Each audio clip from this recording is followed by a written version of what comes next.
দেশব্যাপী আলোচিত মাগুরার শিশু আসিয়া ধর্ষণ ও হত্যা মামলায় ঢাকা মেডিকেল কলেজ হাসপাতালের ফরেনসিক দুই চিকিৎসকের সাক্ষ্য নেওয়া হয়েছে। সকালের নবম দিনে জেলার নারী ও শিশু নির্যাতন দমন ট্রাইব্যুনালের আদালতের বিচারক এম জাহিদ হাসান এই সাক্ষ্য নেন।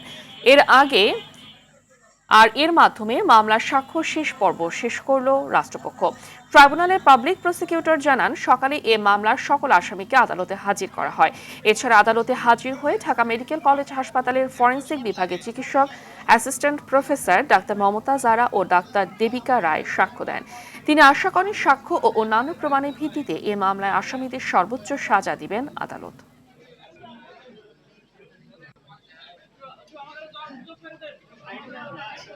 আমরা বিজ্ঞ আদালতে রাষ্ট্রপক্ষ থেকে যত সাক্ষ্য উপস্থাপন করেছি, সেই সাক্ষ্যর ভিত্তিতে এবং সমস্ত ডকুমেন্টারি এভিডেন্সের ভিত্তিতে আমরা আশা করি যে আমরা ন্যায় বিচার পাবো, আসামিদের সর্বোচ্চ সাজা নিশ্চিত হবে ইনশাল্লাহ।